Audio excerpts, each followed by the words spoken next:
Hey, my friend, I want to thank you for coming on and listening to this podcast. It's exclusively about camp crafting, traditional camp crafting skills. And to that end, I'd be doing you a disservice if I didn't invite you to join the Traditional Camp Crafters Guild.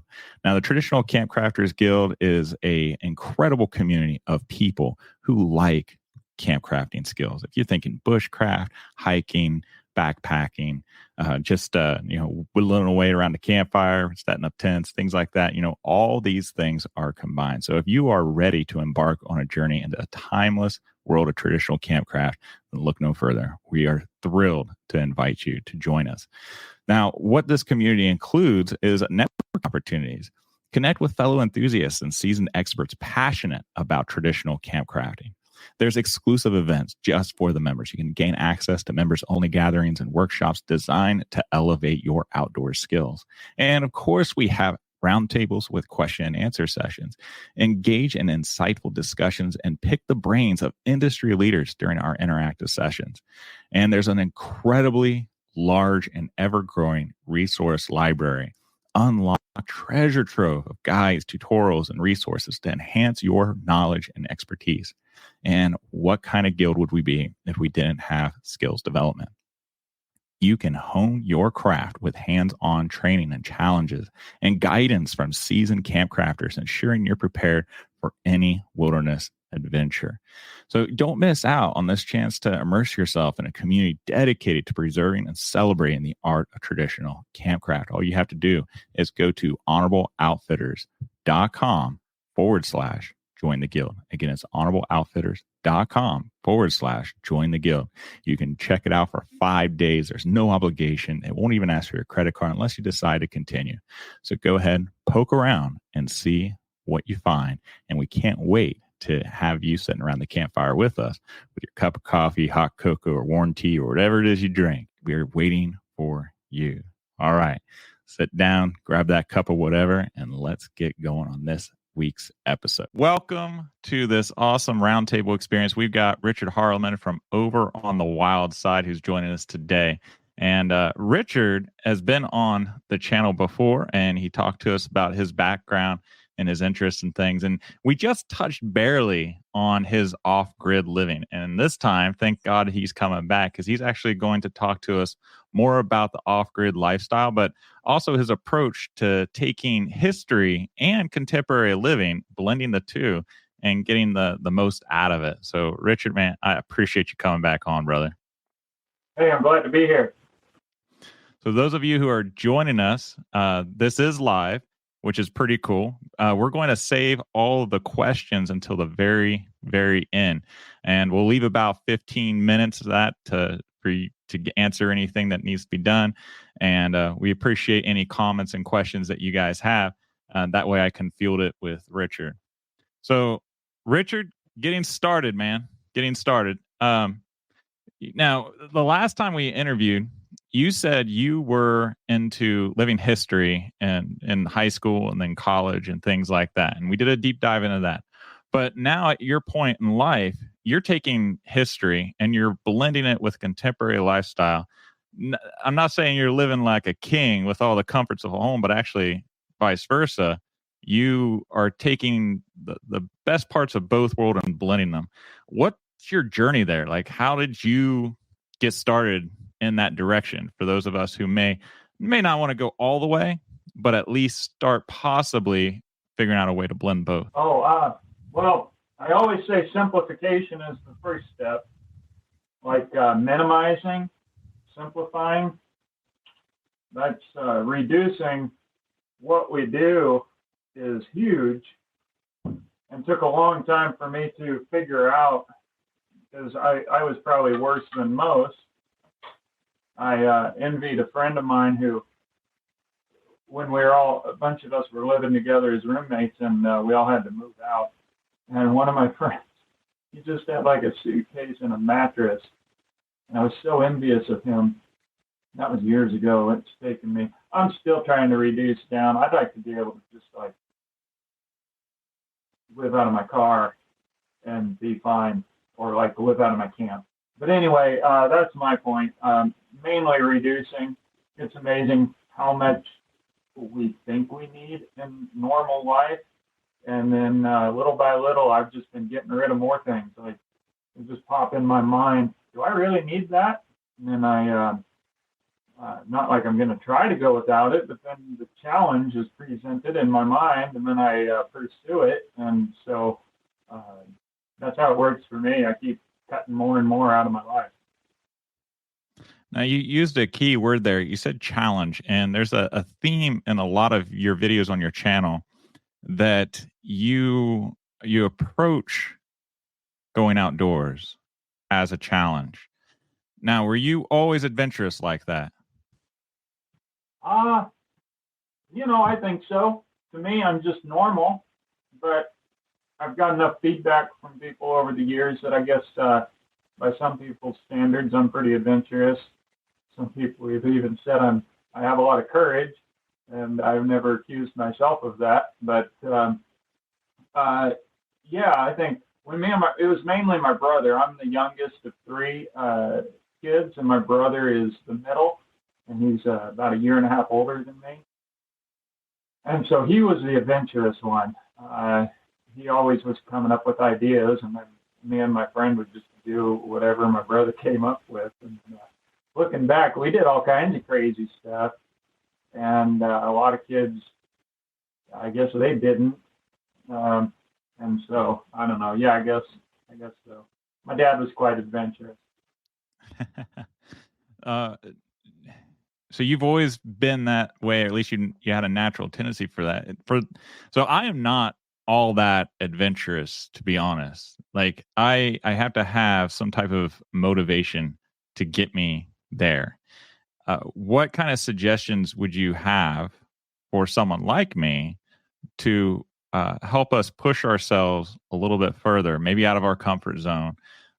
That way we can experience things that we may be a little bit hesitant to do. Now, I give the viewers a few examples. Now, I've seen you start off light, where maybe not all that light, but it was in the early spring, and you decided to try to transition yourself to the cold. So you dunked yourself in your long johns into your freezing creek.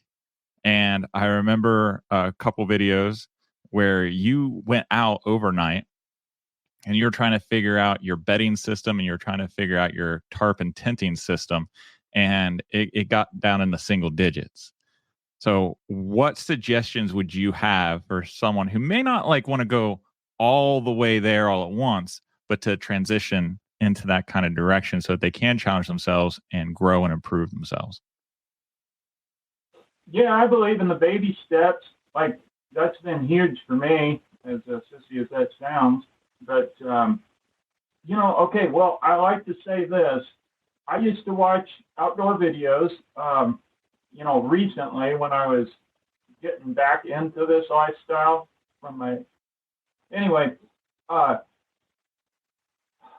I'd sit inside with a storm outside. I was inside my teepee, but I was nice and warm by a fire and plenty of firewood, watching this guy doing videos, thinking to myself, man, why don't I do that? And I couldn't barely get myself to go outside in the cold. And and so then when I started thinking, okay, I am going to do this, I'm going to start making videos, there's that pressure that we get, that we put on ourselves. I believe this is common, so I'm speaking to it, that we believe we have to go out and do it the way that we see it done. We see people, whether it's on videos or whether it's guys that we meet who brag about how great their camp life has always been all their life, how easy it is for them, which is a lot of bragging.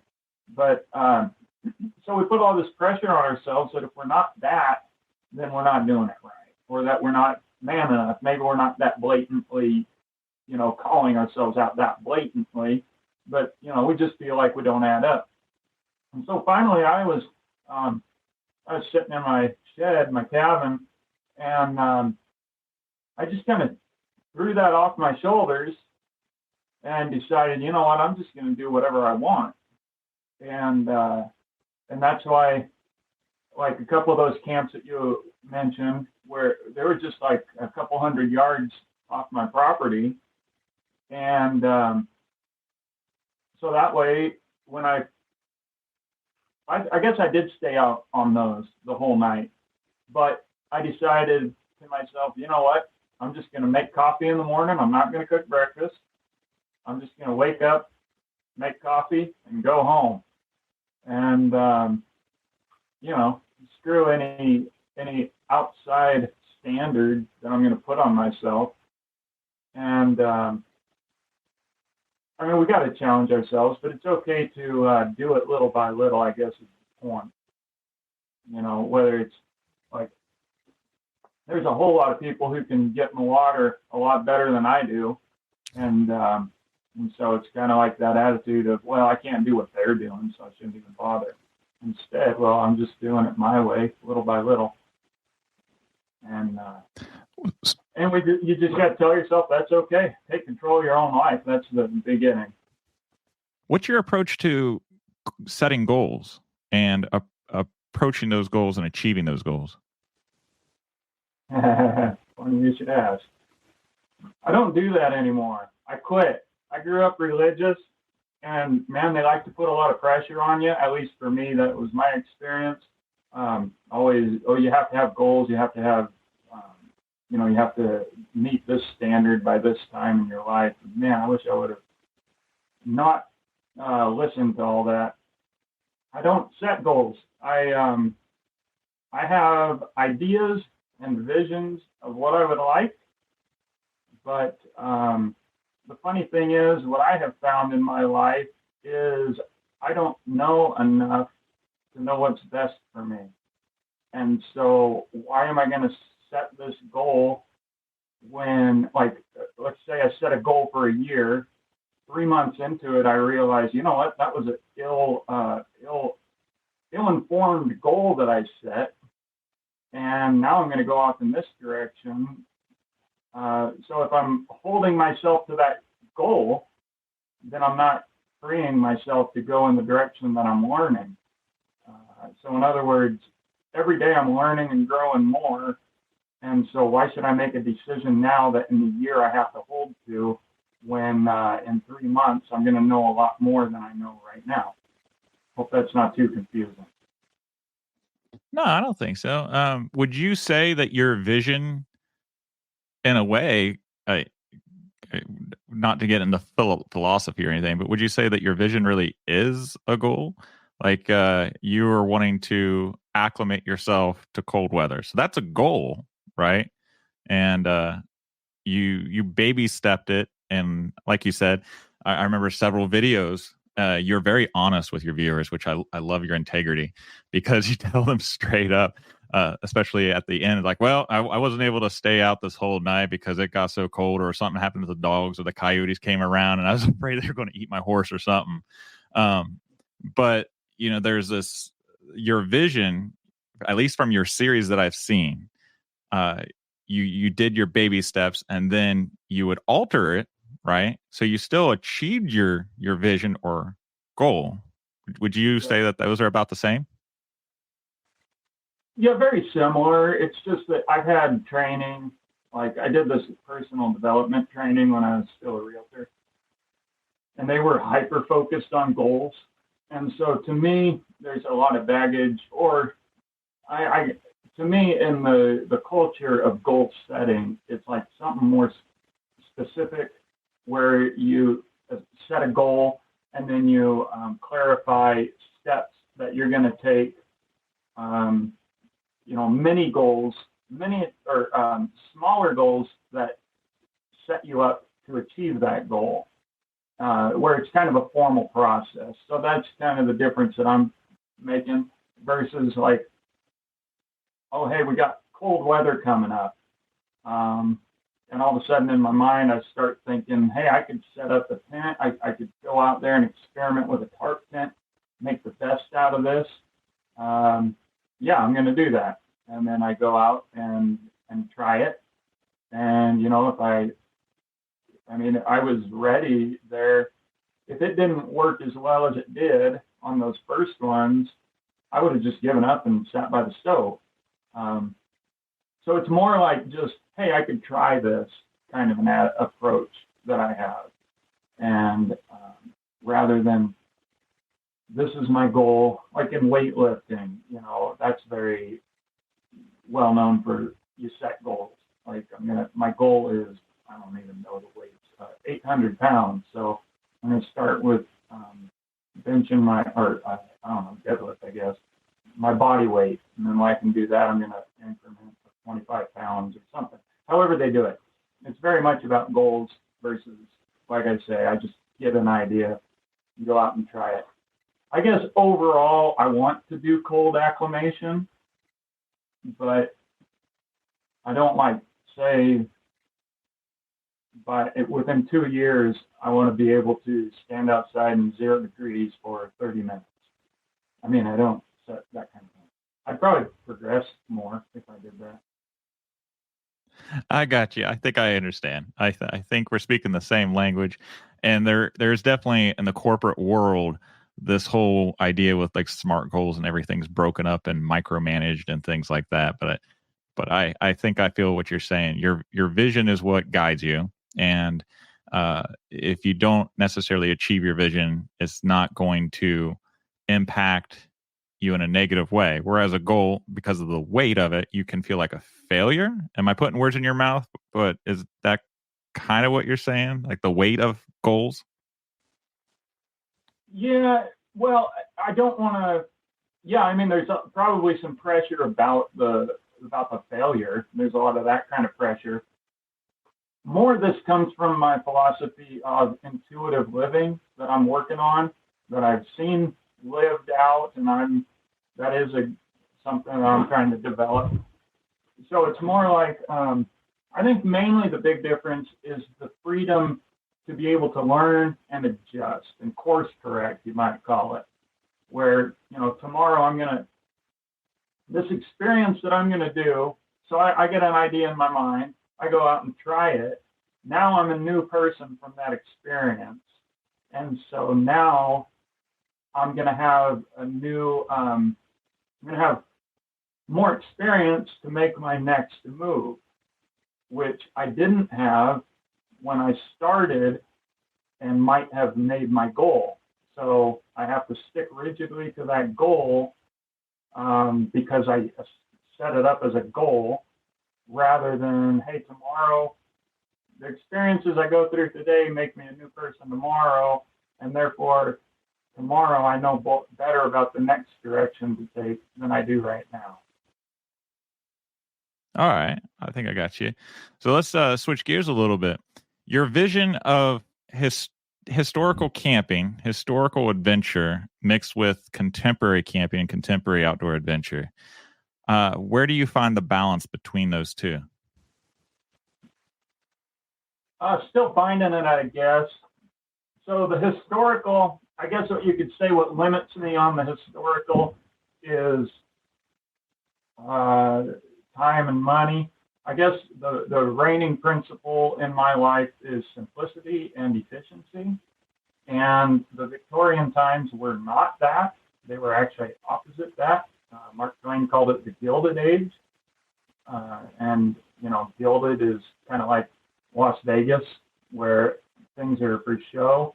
You can go down there and see incredibly impressive looking buildings. And then when you find out how they're made, they're just, they're like a Hollywood set, essentially. Not quite as simplistic as that. But, the Gilded Age, it was very phony, but very elaborate and showy. And so that's where my personal convictions and my Old West passion kind of diverge at that point, because I'm not into the Victorian philosophy, although I do love a lot of the aesthetic, obviously. But so I guess, and that's kind of what I'm dealing with right now. Like, the historical has been incredible for me to focus and to have kind of a guide, a vision, and a guide to guide me and keep me focused.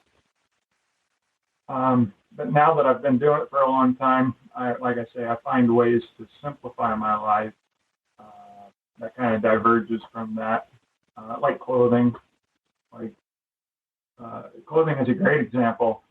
The the Old West clothing is Victorian era clothing, which is very complicated, very showy. And the best example that I have is the vest. So like these modern vests, even though it's like an Old West style, but it's a modern vest, it's the same material front and back, and I like that. It's consistent. And if it was wool, I've got a wool vest that's modern, and it's wool all the way around. Whereas Victorian era, the vest was just for dress, and so the front was wool, and then the back is paper thin cotton. And that was really annoying on one of my recent camp trips because I was really cold and I could feel it on my back.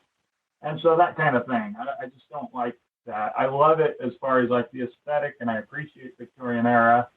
But that's just a great example of how like the clothing and we kind of diverge there. Okay, so actually, you beat me to the punch. I was going to ask you about clothing. Well, why did you why do you consistently dress like this? If this was an aesthetic, or if there is actual benefits from it for you, so could you explain the benefits? Yeah, for sure. So yeah, that was an example of like true Victorian era clothing. As far as like this is like my modern. This might not look modern to other people, but this is modern. I'm planning to go to town tomorrow, and this is basically how I dress.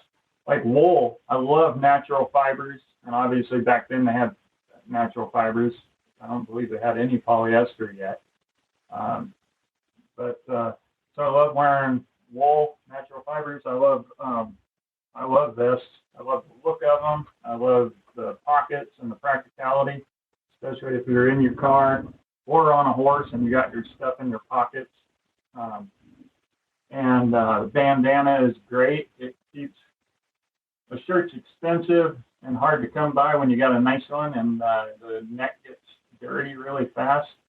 So wearing a bandana is a practical thing for that. It's also warmer, and if I get warm, then while I'm wearing it, I can loosen it up so it's not quite so tight. And a lot of people say that there's a lot of practical purposes to wearing a bandana, but I wear one every day. I rarely ever use it for anything besides just being warm and keeping my collar off my greasy neck. I've tried getting it wet and keeping me cool, that way, but that's more of an old lifestyle. So your off-grid life, you got a couple animals around your farm, or I don't know if it's a farm, if I could call it that, but you've got a couple animals that's everywhere.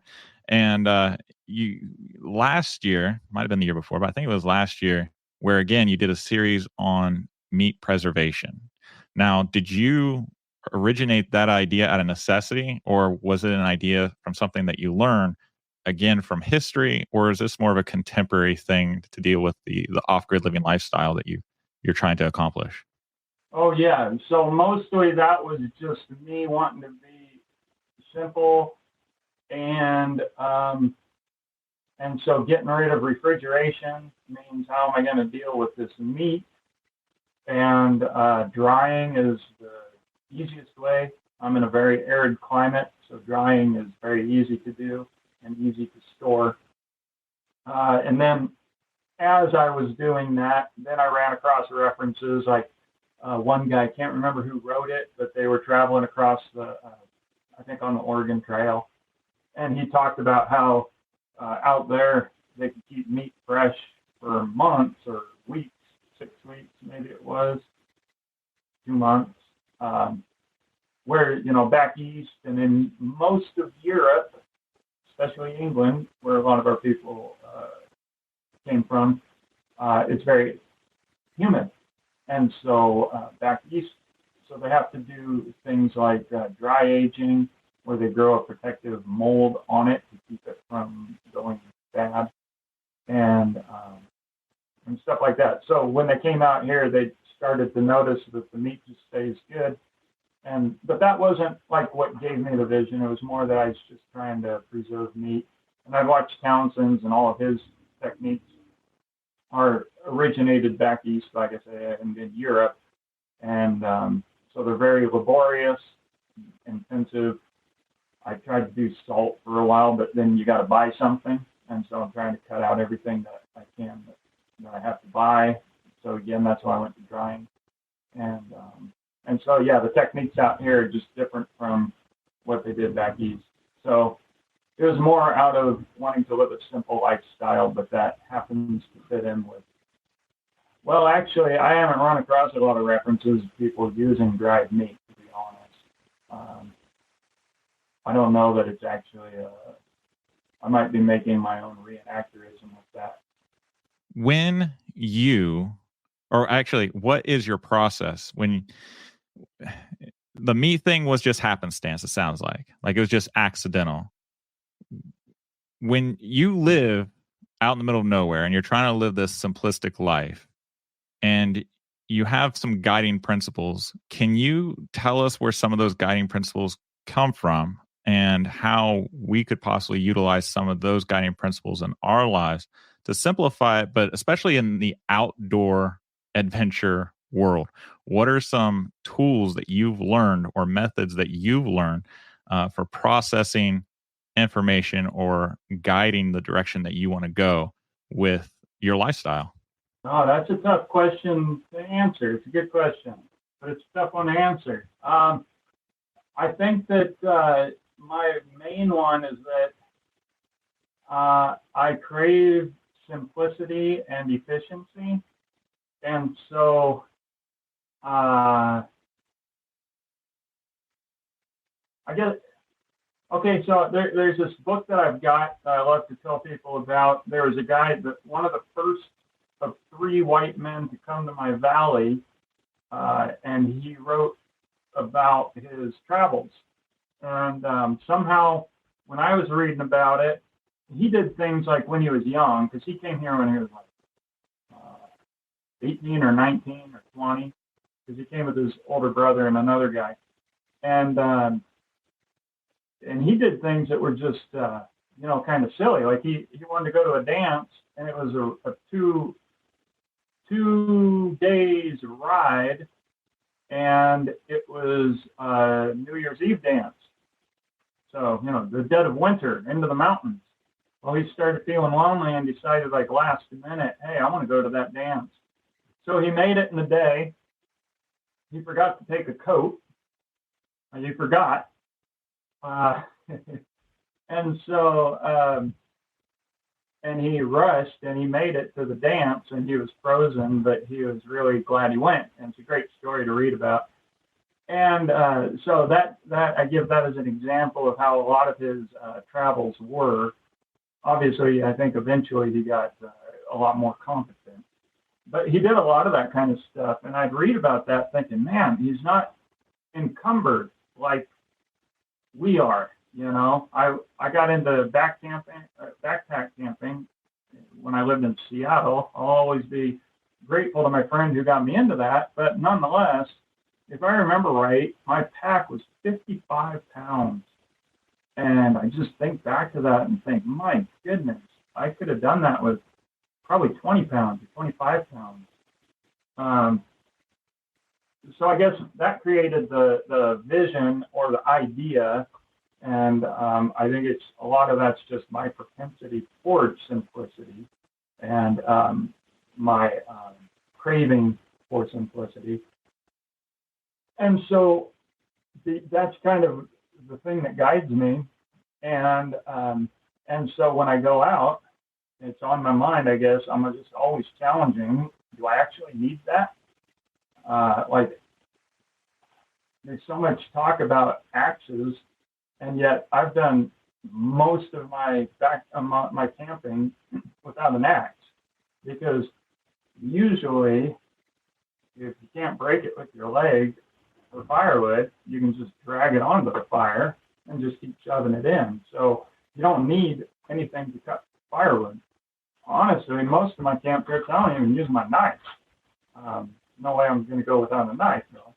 But I just don't get a lot of the camping mentality of having all this crap that you don't use.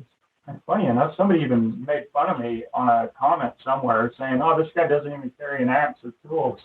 I don't want to watch him." Well, yeah, that's fine. Go watch the guys that are weighed down with a bunch of stuff that they don't really even need. It's kind of funny that bushcraft, I love bushcraft. I like the idea of it, but it's just once you carry a tarp, all of a sudden almost all that goes out the door. I mean, you gather firewood with your hands, you set up a shelter with a tarp, cut one stick for the pole or a couple sticks, and bring your cooking equipment. And then bushcraft then at that point is really just for fun.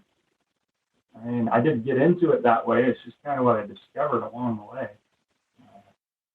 Also, maybe I'm kind of lazy in that guy. I don't know. I hope that answers what you're asking. Yeah, that was actually a great answer. That was a great answer. I am one of those guys, I think, who overpack even today. This mentality of you always have to be prepared. It's always with me. And I struggle sometimes, especially going by myself. Now, in scouting, you got the buddy system. I know you do a lot of, like all of your camping is pretty much alone with some dogs. And I know you're actually trying to, or you were, I think, trying to teach your dogs how to carry some of your weight, if I remember right. Is that right? I might have mentioned it years ago, but no, I haven't really mentioned that. Okay. But I was just frustrated though. So in scouting, how you're supposed to have like a buddy system. And when I'm camping with a buddy, like not both of us don't really need a large first aid kit. So we can like break up the weight, and it certainly makes it easier. Going individual when I'm actually doing like an overnight hike or a day hike by myself, when I'm just doing training, I tend to overpack because I don't have that buddy with me who's loaded down. And yeah, it's a constant struggle. So this leads me to my other question: vintage gear versus contemporary gear. In all honesty, if you, besides your experimentation, what do you actually prefer, vintage gear or contemporary gear? Yeah, good one. Let's see. I got this. This one's a great example. So this is a stainless steel coffee pot, but it's kind of pretty much designed like an old tin one. And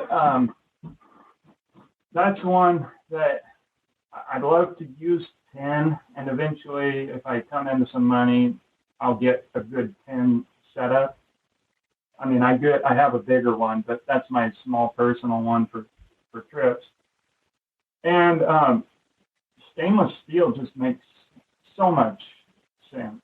I mean, there's certain things that we've developed that you just can't beat. And stainless steel, I mean, you can beat it with titanium, I suppose. I don't have any titanium stuff, but from what I understand, it's just as heat resistant, and it's lighter weight and just as durable, from my understanding.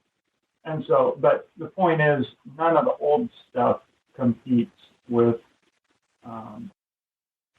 stainless steel, because you can just put it right in the fire, right on coals. I've ruined a couple of tin pots because I don't have firewood that creates coals around here. That's something I mention fairly regularly. And so all I can do is cook over an open flame. And some people say they cook over a flame, but as far away as I'd have to put it and then wait an hour for it to boil, that's just not my thing. I'd rather it boils in 5 minutes, and I can do that with with stainless steel. So as soon as if you can set it right in the coals, then all of a sudden your cooking gear is reduced. You don't have to hardly bring anything. Same goes with, at this point, my actual fire setup is a grate. I don't have the perfect one. I want to get one that's about 2.5 or 3 inches wide by about 8 to 10 inches long. 8 is my plan, because I'm going to make a bag where it fits in sideways. So just 3 by 8, because you can always find rocks. And if you can't find rocks, you can find green wood. And if you don't want to use green wood, you can also usually just dig out or build up a mound of dirt, and then lay that grate across, and now you got something to hold your pot off of the fire, because it's got to have air. If you put it right on the coals, and a lot of times it just puts it out, because it snuffs it out essentially, or it keeps it from burning really well. So that's what I've reduced my setup to. It went from, I don't have it handy, but a fold up one. It's a modern thing. It's $8, but it folds up so you can put a fire under it and have a grate. But then I started to realize I don't even need that. I only need that grate, and a little bit wider would be nice in case I can't find perfect rocks that are flat. And I need a little bit more of a span. Because I've also learned that the easiest way is to just cook with twigs, unless I'm trying to cook unless I'm trying to heat myself. But just cook. Just cooking with twigs is excellent. I did it all year in 2022. Well, I say all year. The whole year that I lived outside, in between the rainy seasons, I cooked right through the summer, even when it was 100 degrees out. I figured that out. So my point is, that's two examples of where it's so simple to use modern metal that I want to do it. Now, here's a funny one. Okay, on the other end of things, I'm setting up modern. I was setting up a modern camp set that I could go super minimal, because like a sleeping bag. My sleeping bag is a 0 down bag. I've used it a ton of times. It's an excellent bag. It weighs, I think, 4 pounds, maybe 3.5. And then, oh shoot, what was I going to say? Yeah. So I was going to get a modern tarp, where my canvas tarp weighs about 5 pounds. It's a 7x8. And I thought to myself, okay, I'm going to go on this ultralight kit that I want to set up, and with my sleeping bag, and then I'm going to get a really light tarp. I think they weigh 1.5 pounds or 2 pounds for I forget all the terminology. Polysil. They got some word for it. But anyway, what I found out was they are not good for fires, that they get holes in them really easy. And so that's where, by thinking it over, looking it over, I decided not to go with a modern tarp, even though it would save me 3 pounds, because it's too important to me to have that fire right at my entrance, as you can see in a lot of my thumbnails, because it's so easy to stay warm setting up some slanted version of a tarp tent and then the fire right in front of me.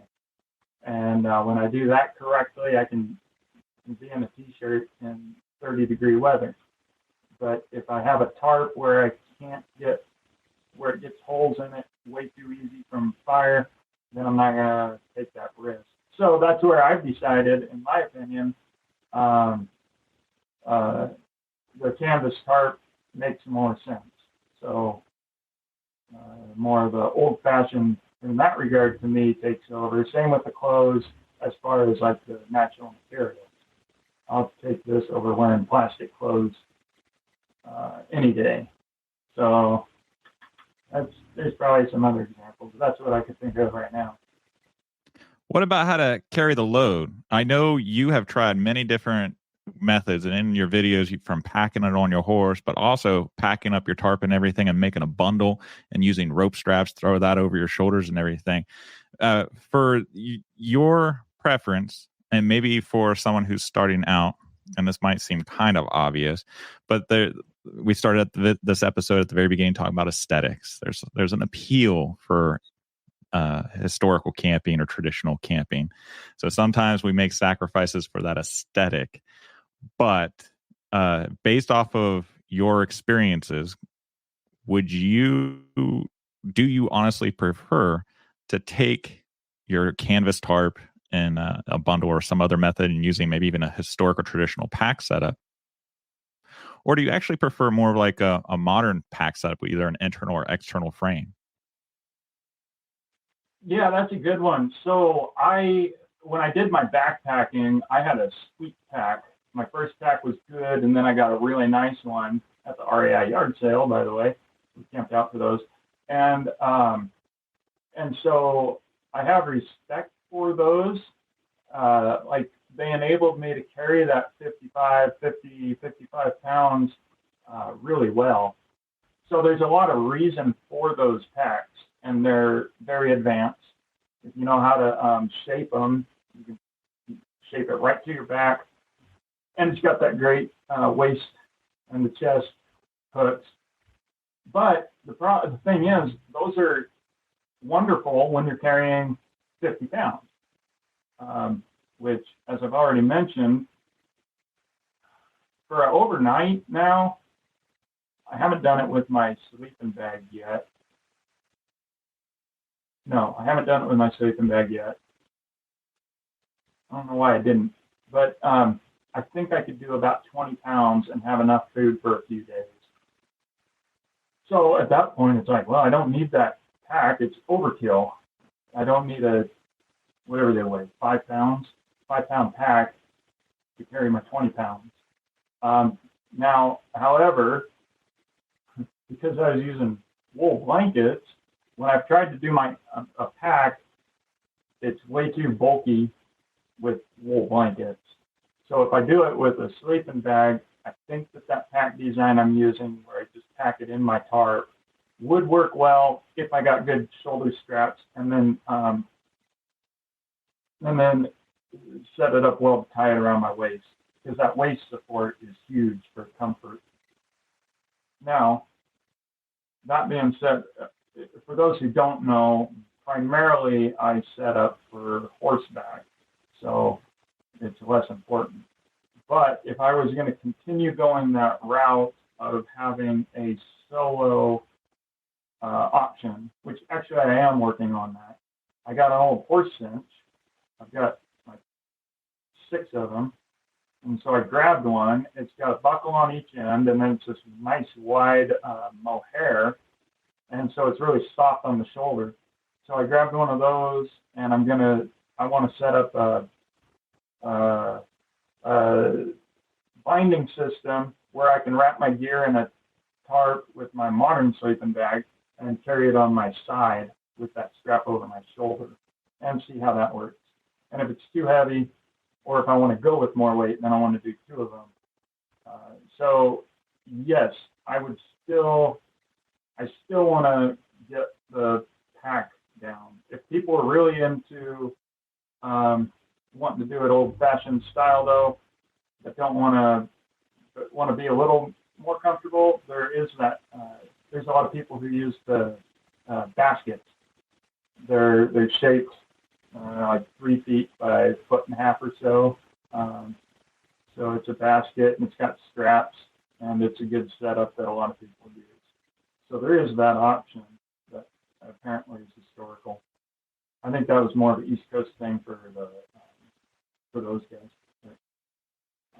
What would be your loadout, your hypothetical loadout for someone who really doesn't have a whole lot of historic stuff, but they're maybe wanting to go in that kind of direction to experience traditional camping, whether it be early 20th or even late 19th century? What kind of suggestions that you would have with modern equivalents, so that they could kind of get the feel and see if they really want to completely commit financially and everything else in that direction?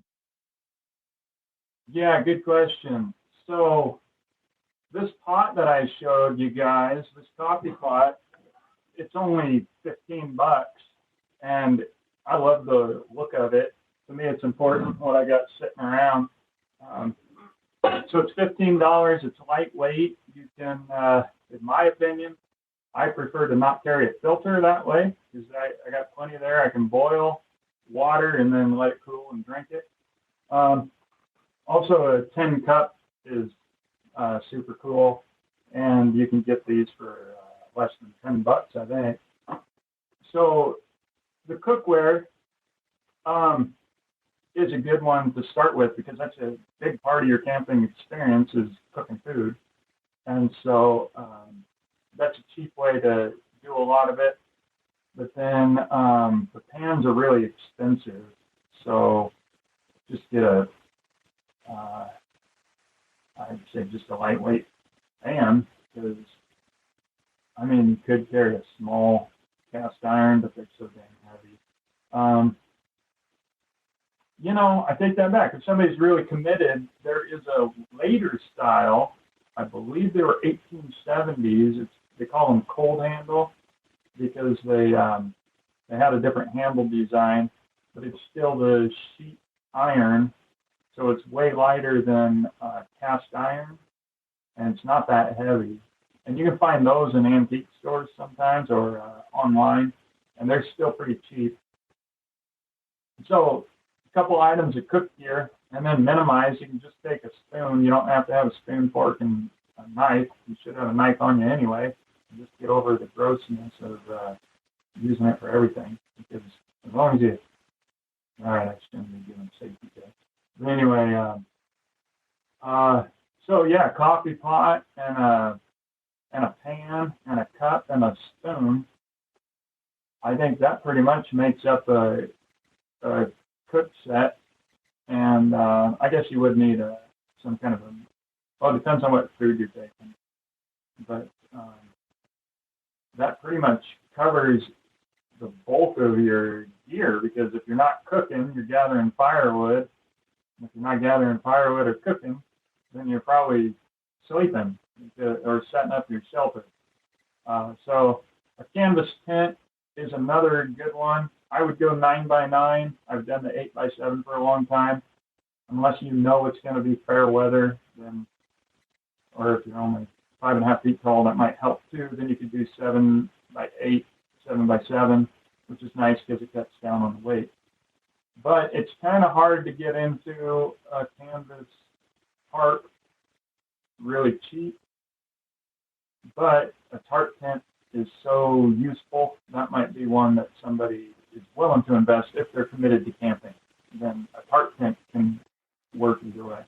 Do you really think that a tent is even really necessary for someone who's beginning?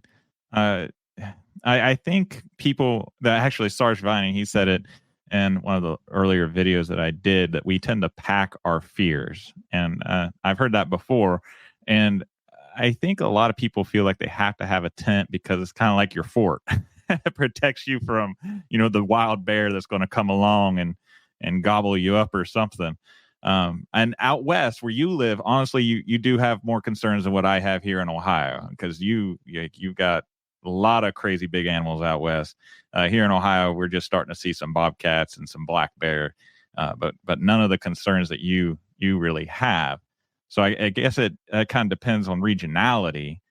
But for the beginning person, do you think a tent is really all that necessary? Well, yeah. First, I mean, to be clear, when I say tent, I mean a tarp. And we've already talked about what was I saying? Well, so yes, to me, a tarp is essential because you don't want to get caught out in the rain. Now, that being said, when it's fair weather, I don't even set up a tarp tent. Like if it's getting down into the 30s at night, and if it's dry, it's not a high humidity, then I won't even set it up. I'll just lay it down on the ground, because it is good to always have a layer of protection, dampness from the ground to your bed. And then in the odd chance that it rains, if you're not expecting it, it's easy to fold it over and now you're safe. So that's why, to me, it'd be silly to go without a tent, without a tarp, I mean. But yeah, definitely don't set it up if you don't need to. I mean, I prefer when I don't have to. I like the simplicity. But yeah, I can't imagine anyone going out, especially alone, without a tarp. But I pack my stuff in the tarp, and then, like I say, I use it to sit on and sleep on, and to keep that dampness. So really, it has multiple uses. Like you said, it's a tarp. It's a square or rectangular cloth. and you can use it for lots of different things. So, and that end, it has multiple uses. Do you think that you present actually an inaccurate loadout? I say loadout, and I'm not talking about like cotton shirt or anything like that, but I mean just an inaccurate loadout of, say, a cowboy, someone who's living out on the prairie with their horse. Or do you think actually you live a pretty accurate lifestyle? Live or camp? Camp. Let's stay with camping. Good question. Yeah. I mean, it's varied. I did have a tin. I had a tin coffee pot there for a while, and I've done some camps that were pretty dang close. But I mean, it depends on how accurate a person is. Like, for a lot of people would assume that what I've got is correct, but I look at things like, okay, that rope isn't the right braided design that they would have done back then. Even though it's a non-synthetic rope, it's not the right kind. So stuff like that to me. My clothing isn't up to where I want it. My boots aren't correct, but 90% of the people wouldn't know that. But I always mention it, so more people are learning. What about just the gear that you actually take out camping? I'm not talking about, again, like the authentic, but does the average cowboy who's out on the range or maybe traveling from one town to the next town or something, would they really carry a whole lot of stuff anyways? Would they be carrying kerosene lanterns, or would they be carrying a bunch of odds and ends, or would they try to live pretty Spartan? Yeah. Okay. Well, that's kind of neither. So okay, that's an excellent question. No, there's not a lot of cases of people doing what I'm doing. So I referenced that guy that lived in my valley. He would take strings up to Canada and up north to miners, to supply miners and make money by selling he'd buy stuff in the Dalles, Oregon, and then he'd haul it up, 15, 20 mules in a string and sell it. That was a way to make money back then. Unfortunately, he never says what he camps with. It's very frustrating to me. The best I've got are those examples I gave where he didn't have anything, and he just suffered. Those are the ones that make it into the book because they're the interesting stories. The one time that he said anything was that it was a couple of decades into it, so there was a train, and he left his camp kit with the one guy, and he went and took the train back. So all I know is that he had a camp kit at one time. What that was composed of, I don't know. Granted, now, another example, I've got two separate accounts of guys who traveled over the Natchez Pass. It was at the time, it was probably the main pass for thousands of years for the Indians. But for the white people who settled here, they only used it for a little while until Snoqualmie, our main pass, got opened up. But Natchez Pass posed problems for wagons, as in they had to lower them by rope. But on horseback, it was more doable. Anyway, I've got two first-hand accounts on those trips, and so excited because one or both guys went into detail with what they had. And so that was incredible. One guy even mentioned the color of his blankets. And so eventually someday I want to replicate that because it's the one thing I've got. But I mean, really, okay, sorry, I got up on, there's other parts that I want to address here. Like Charlie Siringo, he's a guy who did do quite a lot of traveling because of his position in the ranch. It meant he traveled a lot. But in reality, most of these people were a day or two away from a town. And what they would do mostly was just stay at a town. I don't think it was like now. I don't know enough about prices, but like for me to travel and just take a hotel was dang expensive. Right. But back then, I think it was like 25 cents or 50 cents for a hotel. Maybe it was $1. In other words, I think it was a much smaller percentage of your income. I think that a room, because a lot of times you didn't get a room. Sometimes, depending on where you were and what era, which time frame, a lot of times they would just push the tables and chairs back in the saloon, and all the guys would just sleep on the floor, and you paid for that. And so there wasn't nearly as much camping as I thought when I got into this. You know, I was inspired by movies. And Right. I think we all are. yeah, and then you learn the real history, and it's often boring. So I don't know. There's not a lot of examples of guys who actually went and did trips like I do.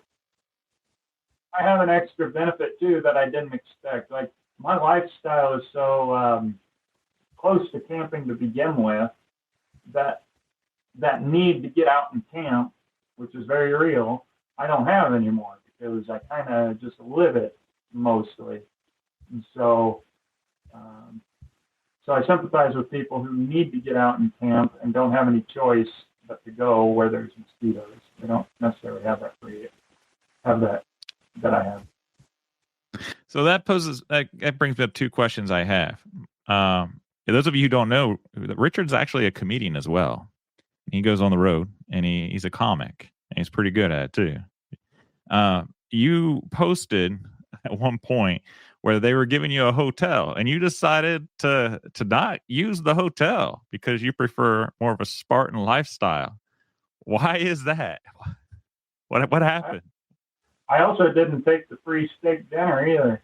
Oh my gosh, that's a sin. All right, we're no longer friends, Richard. Well, when you live the natural life, you're really living, and it really, like, it's more like a frog in the water. I didn't know it until you go back to civilization. The food is bland. They raise food for profit, not for taste. Right. And so you're eating this food. I'm very against commercial food industry and the commercial meat industry. I've tasted, like, people tend to say you don't eat ram, you don't eat bull, but these grass-fed animals that are living a good life out in the pasture with other animals, they're living a good life. They're eating grass. They taste amazing. It does. You're right, man. And so why do I want to? These days, I eat so little food. I don't want to put food that's not the best in my body, and so it just had no appeal to me. Oh yeah, and then with the hotel, it's like my dogs are outside because I didn't want to pay $35 each to bring them in, and there's no airflow. The mattress, I like my mattress. I like my pillow, even though I brought my pillows in. I like my down comforters. Like, all that stuff is designed for profit. Like, the hotel can't buy nice stuff because then it wears out and then they got to keep replacing it. And so why do I want to go in and spend an uncomfortable night when I've got what I love right outside? The second question I have from your previous comment was, has your life, the way you're living it and everything, has it kind of actually ruined the taste of camping for you? Or is it just an extension? Yeah, that's kind of what I was saying. Yeah, it kind of has, because I love where I am. I go out. I got to the point in my life when I was younger, like in my teens, we would go do reenacting. I didn't care if I was sleeping on the ground. I loved it, in fact, because the more rigorous I could make my life, the more I felt like I was living up to my forefathers, Right. But now I'm at this place where I want a good night's sleep, and it makes a difference. And so my mattress is super comfortable. I've got my 2 feather down comforters. I mean, guys, get down comforters. your life will change. You can get them for $25, $50 on Marketplace, and there's nothing like them. And so I go out camping. It used to be camping, you get away in nature, and you're like, oh, I don't want to leave. I don't want to go back. Right. Now, yeah, like, well, why am I doing that when my horses, my dogs, and me would all be more happy back home? Does any of that have to do with age, you think? Yeah, that's the question. Funny, but because there's a little bit of that desire to get out and see what's around the corner, around the bend. And I hope to do that this year. I want to go out a week just right off my property and then see if some of that adventure comes back to me. I hope it does. And Richard, I appreciate you giving us your time, man, for us to pick your brain. I know out where you live, it looks like it's still sunshine out where you live. Yeah. It is 9:39 where I live here in Ohio, so it is. We got the moon peaking. It's funny how the world works, and it's awesome that we can do this in today's society with today's technology, man. But I appreciate you coming on and talking to us about your experiences. You've given us some really good nuggets of information. And those of you who are unfamiliar with Over on the Wild Side, check out his YouTube channel. He's got a lot of great videos on there. The guy, walks the walk, talks the talk, and he's very honest. As Richard says, there's a lot of YouTubers out there who they portray something, but it's not really the reality. It's been doctored up and everything. But Richard's very honest. If he doesn't sleep out overnight in negative degree, yeah, he tells you. He's like, no, I'm not stupid. I'm not going to kill myself for you two. And nor would I. So if you want somebody with some integrity, go check that out. He's got some really, really good stuff. He's also a comic. So make sure to check out Richard Harleman. And check out some of his shows and stuff. He's making the rounds and everything. And now he's getting offered steak dinners and hotels. So he's moving on up. So you get to check him out early, and you can say that you saw him at the beginning. Richard, do you have any last words before we wish them all good night?